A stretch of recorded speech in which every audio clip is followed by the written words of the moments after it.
And time now for Jeff's Car Culture. Two-wheel drive, four-wheel drive, or all-wheel drive. Show us what you got. Well, I play with mine all the time. And, we know that. I know. Let me get that going there. There you go, Michael. All right. So do you really need it? Foul weather, deep snow, muddy roads, all have drivers craving for more traction. But there's 4 distinctive drivetrain configurations that we know about now. That are possible on your car. Yes, absolutely. Front-wheel drive, rear-wheel drive, all-wheel drive, and four-wheel drive. So by learning how each of these systems work, can better adjust on your mileage and what you really need for the road. So the front-wheel drive, majority of passenger car vehicles on the road today use a front-wheel drive configuration. Engine powered is routed to the front wheels. We all know that. Front-wheel drive designs are cheaper to manufacture and more space efficient than the rear-wheel drive systems because of the engine configuration with the transmission. It's right up there, right up front. Then you have your rear-wheel drive. RWD is what they're calling it. It's commonly found on full-size pickup trucks, old-school trucks and cars, truck-based SUVs, along with sports cars. High-performance and luxury vehicles, sedans, also have a rear-wheel drive. So it's a heavy-duty axle, suspension components that are designed to handle the large loads. Who doesn't like a large load? All-wheel drive, as the same implies, all-wheel drive, or AWB, can feed power to each of the corners depending on the system. And there's a lot of variations in designs for all-wheel drive vehicles depending on your manufacturer that you're buying. They can provide maximum forward traction during acceleration. It's especially helpful in sloppy road configurations when driving over moderate or off-road terrain. Got a lot of sloppy road conditions out there. Sophisticated clutch systems, which more of the modern vehicles have nowadays, more recently use the electric motors to allow for precise control over the power sent to each wheel.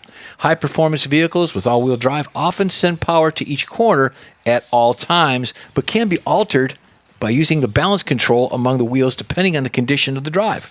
So it's commonly used for car-based SUVs as well as certain cars and minivans for the all-wheel drive systems. Then you get into the four-wheel drive guys.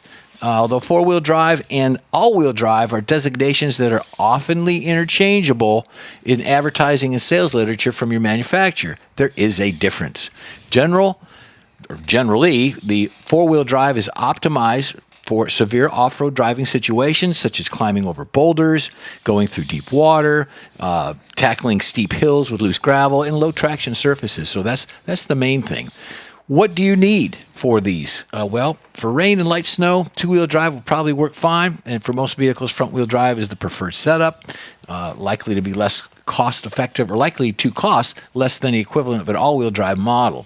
For performance cars, rear-wheel drive is preferred, but all-wheel drive is available and can increase traction. Is all-wheel drive safer? Not necessarily. One of the reasons people buy a traditional sport utility vehicle is for extra security and traction. Because you're out there with the family, you might get in that loose gravel situation and so on. So that's part of it. Drivers can be fooled into traveling in quick, slippery conditions with all-wheel drive and four-wheel drive vehicles, only to discover that they're going too fast and trying to keep them from stopping. So be careful. Mileage does have a factor in this. The two-wheel drive, I was telling Don earlier, I get about 32 miles to the gallon. On my vehicle, 4-cylinder turbo, I can check it into the all-wheel drive, gets a little bit less gas mileage.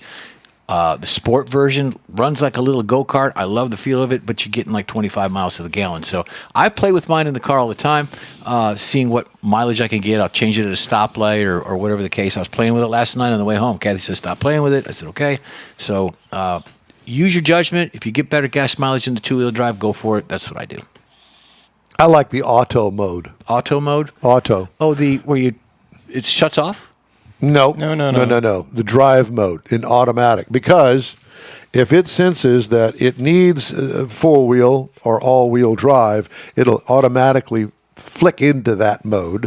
Or it can sometimes, on different manufacturers, send power to one wheel or the other. It's automatic. So you don't have to actually manually turn it into all-wheel drive, four-wheel drive, two-wheel drive. You don't have to do it as an automatic setting. Not all of them do. Right. But if they do, that's where mine are. Yeah. Mine's a little button, and it once you hit the button, it gives you your options with this, or this, and I can toggle through it and hit one. Right now, coming over two-wheel drive, it's my car is a sporty little car. I like it. I really like the car a lot. Well, my 2001 Corvette has got in it. Obviously, it's it's rear-wheel drive. But it also has the traction control device, and you can turn it on or off, or you can have a mixed level with it by holding the button down. And it's more complicated, and they had a video on it when they first came out with it, because one of the first cars that you were able to actually control with the button.